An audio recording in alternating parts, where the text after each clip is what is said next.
Hi friends, இன்றைக்கி மே 25 சனிக்கிழமை பாகியலட்சுமி சீரியலில் என்ன நடக்க போகுதுன்றதை பற்றி இப்போ நம்ம பார்த்துடலாம். ரூமுக்குள்ளார கோபி போனதுமே ராதிகா வந்து கச்சேரியை ஆரம்பிச்சிடுறாங்க. என்ன நினச்சிட்ருக்காங்க, உங்கள் அம்மா இங்கே இருந்தால் என்னால் வந்து நிம்மதியாக இருக்கவே முடியாது, அதனால உங்கள் அம்மா நாளைக்கு காலையிலே இந்த வீட்டை விட்டு போய் ஆகணும் அப்படின்னு சொல்கிறாங்க. என்னது, நாளைக்கு காலையில் வீட்டை விட்டு போகணுமா? அதெல்லாம் எங்கள் அம்மா வந்து எங்கேயும் அனுப்ப முடியாது, எங்கள் அம்மா என் கூட தான் இருப்பாங்க அப்படின்ற மாதிரி வந்து கோபி வந்து சொல்கிறாங்க. எங்கள் அம்மாவுக்கு வந்து அது பிடிக்கலையே, எங்கள் அம்மாவுக்கும் இவங்களுக்கும் கொஞ்சம் கூட செட் ஆகவே மாட்டேங்குது, உங்கள் அம்மா இங்கே இருந்தால் என்னால் நிம்மதியாக இருக்கவே முடியாது, அதனால் வந்து நீங்கள் உங்கள் அம்மாவை கொண்டு போய் விட்டுருங்க அப்படின்ற மாதிரி ராதிகா வந்து சொல்கிறாங்க. உடனே கோபி வந்து அப்படி இருந்தால் உங்கள் அம்மா போக வேண்டியதா அப்படின்ற மாதிரி வாயிலேயே முனகிறாரு. என்ன சொன்னீங்க, எங்கள் அம்மாவை அனுப்பணுமா? நம்ம வந்து தனியாக இருந்தப்போ எங்கள் அம்மா மட்டும்தான் வந்து சப்போர்ட் பண்ணாங்க, அதெல்லாம் ஞாபகம் இருக்குல்ல, இப்போ உங்கள் அம்மா வந்ததுமே எங்கள் அம்மாவை அனுப்பலான்னு சொல்கிறீங்களா? இதெல்லாம் கொஞ்சம் கூட நியாயமே இல்லை கோபி. எங்கள் அம்மா என்ன பார்த்துக்கிறதுக்காக வந்திருக்காங்க, அதனால் அவங்க இங்கே தான் இருப்பாங்க, அவங்களெல்லாம் அனுப்ப முடியாது, உங்கள் அம்மாவை வந்து நாளைக்கு காலையிலலாம் வெளியில் அனுப்பிடுங்க, அவ்வளோதான் நான் சொல்லுவேன் அப்படின்ற மாதிரி வந்து ராதிகா வந்து சொல்லிட்டு இருக்காங்க.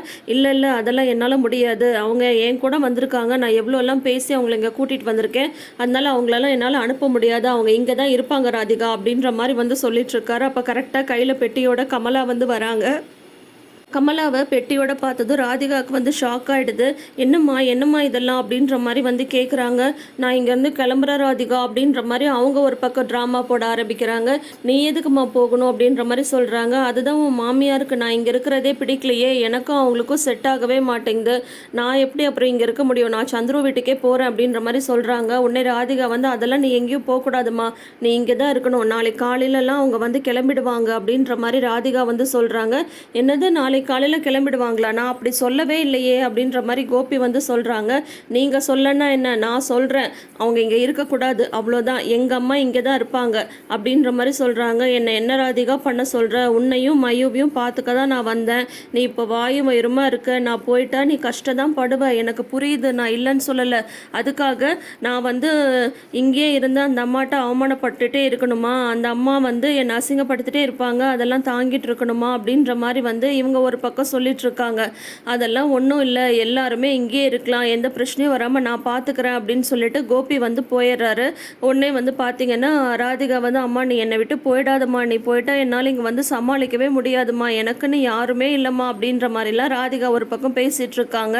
அதுக்கப்புறம் உடனே கமலா வந்து நொண்டி நடக்கிறாங்க. என்னம்மா ஆச்சு உனக்கு அப்படின்ற மாதிரி சொல்கிறாங்க. அது ஏண்டி கேட்குற, நேற்று வந்து தரையில் படுத்ததுனால எனக்கு வந்து கால் வலி எடுத்துருச்சு அப்படின்ற மாதிரி சொல்கிறாங்க. இவ்வளோ நேரம் நல்லா தானம்மா இருந்த அப்படின்ற மாதிரி சொல்கிறாங்க. அது கால் வலின்றது திடீர்னு வரும் போகும், வந்து அதுக்கெல்லாம் என்ன பண்ண முடியும் அப்படின்ற மாதிரி சொல்கிறாங்க. சரி நான் போய் ஹால்லையே தரையில் படுத்துக்கிறேன் அப்படின்னு சொல்லிட்டு போகிறாங்க. இருமா, நீ ஒன்று தரையிலலாம் போய் படுக்க வேண்டாம் அப்படின்னு சொல்லிட்டு மையுவை கூப்பிட்றாங்க. மையுவை கூப்பிட்டு நீங்களாம் இங்கேயே படுங்க அப்படின்ற மாதிரி சொல்கிறாங்க. அப்போ மாப்பிள்ளை அப்படின்றாங்க, அவர் வேணால் அவங்க அம்மாவோட படுக்கட்டும், இல்லைன்னா ஹாலில் படுக்கட்டும், நீங்கள் ஏன் கஷ்டப்படணும், அதனால நீங்கள் வந்து இங்கே படுங்க அப்படின்ற மாதிரி சொல்லிடுறாங்க ராதிகா. அதுக்கப்புறம் வந்து பார்த்தீங்கன்னா கோபி வந்து அவங்க அம்மாவை பார்க்குறதுக்காக அந்த ரூமுக்கு போனால் அங்கே ஈஸ்வரி வந்து கவலையாக உட்காந்துட்ருக்காங்க. ராதிகா பேசினதெல்லாம் நினச்சி பார்த்துட்ருக்காங்க. உடனே கோபி வந்து வராரு. வந்துட்டு என்னம்மா மாத்திரைலாம் சாப்பிட்டீங்களா அப்படின்ற மாதிரி கேட்குறாங்க. நான் எடுத்துறவா அப்படின்ற மாதிரி கேட்குறாங்க. உடனே வந்து பாட்டி வந்து சொல்கிறாங்க, அதெல்லாம் மாத்திரையெல்லாம் சாப்பிட்டாச்சு அப்படின்ற மாதிரி வந்து சொல்கிறாங்க. அதுக்கப்புறம் வந்து பார்த்திங்கன்னா உடனே வந்து நீ என்கிட்ட ஏதாவது சொல்லணுமா அப்படின்ற மாதிரி கேட்குறாங்க ஈஸ்வரி. அதெல்லாம் ஒன்றும் இல்லையே அப்படின்ற மாதிரி கோபி வந்து சொல்கிறாங்க. எனக்கு தெரியும்ப்பா, என்னை வந்து இங்கேருந்து அனுப்ப தானே நீ வந்திருக்க அப்படின்ற மாதிரி வந்து சொல்கிறாங்க. உங்களை அனுப்புகிறதா, நான் அப்படின்லாம் எதுவுமே சொல்லவே இல்லையே அப்படின்ற மாதிரி சொல்கிறாரு கோபி. நீ சொல்லலை, உன் பொண்டாட்டி சொன்னால, என்னை வந்து இந்த வீட்டை விட்டு அனுப்ப சொன்னால அப்படின்ற மாதிரி வந்து சொல்கிறாங்க. ராதிகாவை அந்த மாதிரிலாம் அவள் சொல்லையே அப்படின்னு சொல்கிறாங்க. உடனே வந்து ஈஸ்வரி வந்து சொல்கிறாங்க, இது வந்து சின்ன வீடு கோபி, ஒரு ரூமில் பேசுகிறது இன்னொரு ரூமில் வந்து கேட்காம இருக்கும்னு நீ வந்து நினச்சிட்ருக்கியா? நீ வந்து உனக்கு ஒரு பிரச்சனைன்னு வந்தப்போ நான் வந்து உன்னை கூட்டிகிட்டு போய் உன் பிரச்சனை எல்லாத்தையும் தீர்த்து வச்சேன். ஆனால் இப்போ வந்து நீ என் கூட இருக்கணும்னு சொன்னதுனால தான் நான் வந்து இங்கே கிளம்பி வந்தேன். நானும் உன் கூட இருக்கணும்னு சொல்லிட்டு ஆசையாக தான் வந்தேன். ஆனால் எனக்கு வந்து இப்போது வீட்டை விட்டு அனுப்புன்னு சொல்கிறதெல்லாம் எவ்வளோ பெரிய வார்த்தை, அதெல்லாம் எனக்கு எவ்வளோ கஷ்டமாக இருக்குது தெரியுமா அப்படின்ற மாதிரி வந்து ஈஸ்வரி வந்து சொல்கிறாங்க. இதுக்காக இவ்வளோ கஷ்டப்பட்டு உன்னை வந்து நான் வளர்த்தேன் அப்படின்ற மாதிரியெல்லாம் ஈஸ்வரி ஒரு பக்கம் சென்டிமெண்டலாக பேசி பேசிகிட்டு இருக்காங்க. இதெல்லாத்தையும் வெளியிலேருந்து இந்த கமலா வந்து ஒட்டு கேட்டுட்ருக்காங்க. என்ன ட்ராமா அப்படின்ற மாதிரி வந்து சொல்லிகிட்டு இருக்காங்க ராதிகாட்ட போய். அந்த அம்மா பயங்கரமாக ட்ராமா போட்டுட்ருக்கு அப்படின்ட்டு. அதெல்லாம் எந்த ட்ராமா போட்டாலும் இங்கே ஒர்க் அவுட் ஆகாது, என்கிட்டலாம் அது செல்லாது, அவங்க வீட்டை விட்டு போயே தான் ஆகணுன்ற மாதிரி ராதிகா ஒரு பக்கம் கத்திட்டு இருக்காங்க. இங்கே வந்து பார்த்தீங்கன்னா கோபி வந்து அவங்க அம்மாவை சமாதானப்படுத்துகிறாங்க. யார் என்ன சொன்னாலும் சரிம்மா, நீங்கள் வந்து என் கூட தான் இருக்கணும், நான் உங்களை பார்த்துக்கிறேன், ராணி மாதிரி பார்த்துக்கிறேன் அப்படின்னு சொல்கிறாங்க. உடனே வந்து ஈஸ்வரி வந்து சொல்கிறாங்க, இங்கே இருக்கக்கூடாது, வெளியே போ அப்படின்னு சொல்கிற இடத்துல என்னால் எப்படிப்பா நிம்மதியாக வந்து இருக்க முடியும், என்னால் இங்கே இருக்க முடியாது, நான் கிளம்பி போயிடுறேன் அப்படின்ற மாதிரி ஈஸ்வரி வந்து சொல்கிறாங்க. இல்லை, நான் தானே உங்களை இங்கே கூட்டிகிட்டு வந்தேன், அதனால் நீங்கள் இங்கே தான் இருக்கணும், எங்கேயும் போகக்கூடாது அப்படின்ற மாதிரி கோபி ஒரு பக்கம் சொல்லிட்டுருக்காரு. எப்படியோ ஒரு வழியாக ஈஸ்வரியை சமாதானப்படுத்திட்டு சரி தூங்கலாம் அப்படின்னு சொல்லிட்டு அந்த ரூம் கதவை போய் தட்டினா உடனே தலகாணி பெட்ஷீட்டை எடுத்து மூஞ்சிலேயே எறிகிறாங்க ராதிகா. உடனே எதுவுமே பேசாமல் கதவை அடைச்சி விட்டுறாங்க. இந்த பக்கம் போய் இந்த ரூம் கதவை தட்டலான்னு பார்த்தா அதுவும் லாக்காக இருக்குது. உடனே வந்து கோபி வந்து ஹால்லையே ஐயோ என்னடா இதுன்ற மாதிரி தூங்கிட்டு இருக்காரு. நல்லா வேணும் தான் இவருக்கும் இது. இப்போ அடுத்தது பார்த்திங்கன்னா அடுத்த நாள் காலையில் பாக்யாவோட ரெஸ்டாரண்ட் காட்டுறாங்க. பாக்யாவும் செல்வியும் வெளியில் நின்றுட்டுருக்காங்க. பக்கத்தில் வந்து அந்த பார் வந்து ரெடி ஆகிட்டுருக்கு.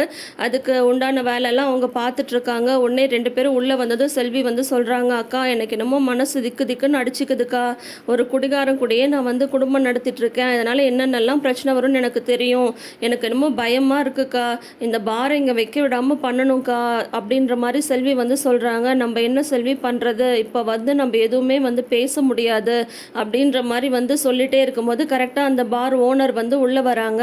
உள்ளே வந்துட்டு பரவாயில்ல, இந்த ரெஸ்டாரண்ட் கூட நல்லா பெருசாக தான் இருக்குது அப்படின்னு சொல்கிறாங்க. வாங்க சார் அப்படின்ற மாதிரி சொன்னதும் எதாவது சாப்பிட்றீங்களா அப்படின்ற மாதிரி கேட்குறாங்க. ஒரு கூல்ட்ரிங்க்ஸ் மட்டும் கொடுங்க அப்படின்ற மாதிரி வந்து சொல்கிறாங்க. உடனே வந்து ஜூஸ் எடுத்துகிட்டு வந்து கொடுக்குறாங்க செல்வி. சார் உங்ககிட்ட ஒரு விஷயம் பேசணும், நீங்கள் எதுவும் தப்பாக எடுத்துக்க மாட்டீங்களா அப்படின்ற மாதிரி சொல்லும்போது சொல்லுங்கம்மா அப்படின்ற மாதிரி சொல்கிறாங்க. இல்லை சார், நாங்கள் லேடிஸாக சேர்ந்து தான் இந்த ரெஸ்டாரண்ட் வந்து நடத்திட்டுருக்கோம், இது பக்கத்தில் வந்து நீங்கள் பார் வச்சிங்கன்னா அதனால் வந்து பிரச்சனை வரும் அப்படின்ற மாதிரி எங்களுக்கு ஒரே யோசனையாக இருக்குது, பயமாக இருக்குது அப்படின்ற மாதிரி சொல்கிறாங்க. இங்கே இருக்கிறவங்களாம் பயப்படுறாங்க அப்படின்ற மாதிரி சொல்கிறாங்க. பார்த்தீங்களாம்மா, இதுதான் லேடிஸ்க்கும் ஜென்ஸுக்கும் இருக்கிற பிரச்சனையே. இந்த மாதிரி ரெஸ்டாரண்ட் பக்கத்தில் ஒரு பார் இருந்தால் வியாபாரத்தை எப்படி பெருக்கலான்னு தான் ஜென்ஸ் யோசிப்பாங்க. ஆனால் நீங்கள் என்னென்னா இப்படி பயப்படுறீங்க, வேணால் இதுக்கு ஒரு வழி இருக்குது சொல்லட்டுமா அப்படின்ற மாதிரி சொல்கிறாங்க. என்ன அப்படின்னு கேட்கும்போது, பேசாமல் இந்த ரெஸ்டாரண்ட்டை எனக்கே கொடுத்துடுங்க, நானே வந்து நடத்திக்கிறேன், அப்போ உங்களுக்கு எந்த பிரச்சனையும் இருக்காதுல்ல அப்படின்ற மாதிரி சொல்லிடுறாரு. இதை கேட்டுட்டு பாக்யா வந்து அப்படியே ஷாக் ஆயிடுறாங்க. நீங்கள் ஒன்றும் உடனே பதில் சொல்லணும்னு இல்லை, பொறுமையாக யோசிச்சு கூட சொல்லுங்கள் அப்படின்ற மாதிரி சொல்லிட்டு அவர் போயிடுறாரு. உடனே செல்வி சொல்கிறாங்க, என்னக்கா இவ்வளோ கஷ்டப்பட்டு நம்ம வந்து ரெஸ்டாரண்ட் ஆரம்பிச்சிருக்கோம், அது என்ன சும்மா தூக்கி இவர் கையில் கொடுக்குறதுக்கா, எனக்கு என்னமோ இதனால் பிரச்சனை மேலே பிரச்சனையாக வரும்னு பயமாக இருக்குக்கா அப்படின்ற மாதிரி செல்வி வந்து சொல்கிறாங்க. உடனே வந்து ஆமாம், திடீர்னு வந்து அவர் இங்கே கடையை ஆரம்பிக்கும் போது உடனே வந்து நீங்கள் வந்து அதை வைக்காதீங்க அப்படின்னு சொன்னால் யாராக இருந்தாலும் இப்படி தான் செல்வி சொல்லுவாங்க. இந்த விஷயத்தில் நம்ம வந்து பொறுமையாக தான் ஹேண்டில் பண்ணி ஆகணும், டக்குன்னு நம்ம எதுவும் முடிவு பண்ண முடியாது, நீ பயப்படுற மாதிரி எதுவும் பிரச்சனை வராது, பிரச்சனை வரும் நம்ம பயந்துட்டே இருந்தால் அதே தான் நம்ம நினச்சிட்டு இருக்க முடியும் அப்படின்ற மாதிரி சொல்கிறாங்க. ஒருவேளை வந்துட்டா என்னக்கா பண்ணுறது அப்படின்ற மாதிரி செல்வி வந்து கேட்குறாங்க. வந்துட்டா கஷ்டம்தான், சமாளித்து தான் ஆகணும், என்ன பண்ணுறதுன்றது யோசிக்கலாம் பொறுமையாக, டக்குன்னு எதுவும் சொல்ல வேணாம் அப்படின்ற மாதிரி பாக்யா வந்து சொல்கிறாங்க. ரெஸ்டாரண்ட் பக்கத்தில் பாருன்றது உண்மையிலே பெரிய பிரச்சனை தான். இந்த பிரச்சனையை வந்து பாக்யா எப்படி சமாளிக்க போகிறாங்க, பழனிசாமி வந்து யாராவது பொலிட்டிஷியன்ஸ் மூலிமா இதுக்கு வந்து ஹெல்ப் பண்ணுறாரா என்னன்றதெல்லாம் இனி அடுத்தடுத்து வர எபிசோட்ஸை பார்த்து தெரிஞ்சுக்கலாம்.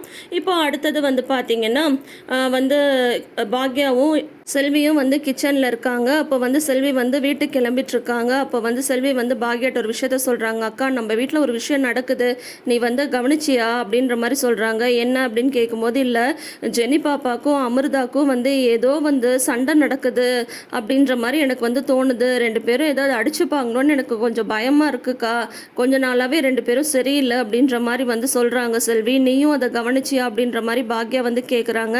நான் எப்படிக்கா கவனிக்காமல் இருப்பேன், ஜெனி பாப்பா முதல்ல மாதிரி இல்லைக்கா, இப்போ ஜெனி பாப்பாட்ட நிறைய மாற்றம் வந்து தெரியுது, அமிர்தாவும் நல்ல பிள்ளை தான், ஜெனியும் நல்ல பிள்ளை தான், எப்படி நீ வந்து உங்கள் மாமியார்கிட்ட பொறுமையாக இருக்கியோ அதே மாதிரி தான் இந்த 2 பிள்ளைங்களும் இருக்குதுங்க, நான் இல்லைன்னு சொல்லலாம், ஆனால் இப்போ கொஞ்ச நாளாக 2 பேருமே வந்து சரியில்லை, 2 பேருக்குள்ளார ஏதாவது முட்டிக்கிறதுக்கு முன்னாடி நீ அதை வந்து சரி பண்ணி விட்ருக்கா அப்படின்ற மாதிரி வந்து சொல்கிறாங்க. இப்போ தான் எவ்வளவோ பிரச்சனைலாம் முடிஞ்சு ஒவ்வொன்றா நீ வந்து செஞ்சிட்ருக்க, அப்புறம் வந்து இது ஒரு பிரச்சனையாக வந்துட போகுது அப்படின்ற மாதிரி செல்வி வந்து சொல்கிறாங்க. உடனே உடனே பாக்யா வந்து சொல்கிறாங்க, ஆமாம் எனக்குமே அது வந்து தெரியுது.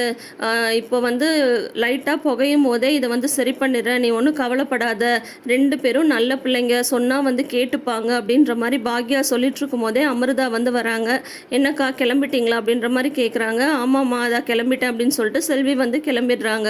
அதுக்கப்புறம் பாக்யா வந்து ஏம்மா நீ தூங்கலையா, நிலா தூங்கிடுச்சா அப்படின்னு கேட்கும்போது அவள் தூங்கிட்டாம்மா, இங்கே ஏதோ பேச்சு சத்தம் கேட்டது, சரி நீங்கள் தான் கிச்சனில் ஏதோ வேலை செய்கிறீங்க போலன்னு சொல்லிட்டு உங்களுக்கு ஹெல்ப் பண்ணலான்னு வந்தேன் அப்படின்ற மாதிரி அமிர்தா வந்து சொல்கிறாங்க. அதெல்லாம் ஒன்றும் இல்லை, சும்மா பேசிகிட்டு இருந்தோம் 2 பேரும், அப்புறம் உன்கிட்ட ஒரு விஷயம் கேட்கணும், உனக்கும் ஜெனிக்கும் ஏதாவது பிரச்சனையா அப்படின்ற மாதிரி வந்து கேட்குறாங்க. சச்சா அதெல்லாம் ஒன்றும் இல்லைம்மா, ஆனால் இப்போ வந்து ஜெனி வந்து வித்தியாசமாக என்கிட்ட வந்து நடந்துக்கிறாங்க, ஏன்னே தெரியல, நான் எது பண்ணாலும் அவங்களுக்கு வந்து கோவம் வந்துடுது, தாத்தாக்கு சாப்பாடு கொடுத்தா கூட கோச்சிக்கிறாங்க, அதனால் சரின்ட்டு அவங்களே செய்யட்டும்னு சொல்லிட்டு விட்டுட்டேன் அப்படின்ற மாதிரி வந்து சொல்கிறாங்க. என்னால் இந்த வீட்டில் எந்த பிரச்சனையும் வந்துடக்கூடாதுன்றதுல தான் நான் ரொம்ப ஜாக்கிரதையாக இருக்கேன்ற மாதிரி அமிர்தா வந்து சொல்கிறாங்க. உடனே பாக்யா வந்து சொல்கிறாங்க, ஜெனியும் ரொம்ப நல்ல பொண்ணு தான் அமிர்தா, அவளுக்கு இப்போ தானே குழந்தை பிறந்திருக்கு, அதனால் அவளுக்கு வந்து நிறைய மூட் ஸ்விங் இருக்கும், அதனால் அவள் இந்த மாதிரி நடந்துக்கிறா. அது மட்டும் இல்லாமல் இப்போ தான் சரியா விஷயத்தில் வந்து அவள் நிறைய பிரச்சனையை வந்து பார்த்துருக்கா, அதனால் அவள் மனசுக்குள்ளாரையே ஒரு பயம் இருக்கும், அதனால தான் அவள் இந்த மாதிரிலாம் நடந்துக்கிறா. மற்றபடி ஜெனி வந்து ரொம்ப நல்ல பொண்ணுமா, நீங்கள் 2 பேரும் எப்பயும் ஒரே மாதிரி இருக்கணும் அப்படின்ற மாதிரி வந்துட்டு பாக்யா வந்து அமிர்தாட்ட சொல்லிட்டு இருக்காங்க. அதோட இன்னைக்கு எபிசோடை வந்து முடிச்சிருக்காங்க. ஸோ இனி அடுத்த வாரம் என்னெல்லாம் நடக்க போகுதுன்றதை வெயிட் பண்ணி பார்த்து தெரிஞ்சுக்கலாம். அதுக்கு முன்னாடி நீங்கள் இன்னும் நம்ம சேனலை சப்ஸ்கிரைப் பண்ணாமல் வீடியோஸ் பார்க்குறீங்கன்ற மாதிரி இருந்தால் இப்போயே சப்ஸ்கிரைப் பண்ணிக்கோங்க. பக்கத்தில் இருக்கிற நோட்டிஃபிகேஷன் பெல் ஐக்கானில் ஆல் சிம்பிள் கிளிக் பண்ணிக்கோங்க. கூடவே இந்த ப்ரிவ்யூ பற்றின உங்களோட கருத்துக்களை மறக்காமல் ஷேர் பண்ணுங்கள். தேங்க்யூ.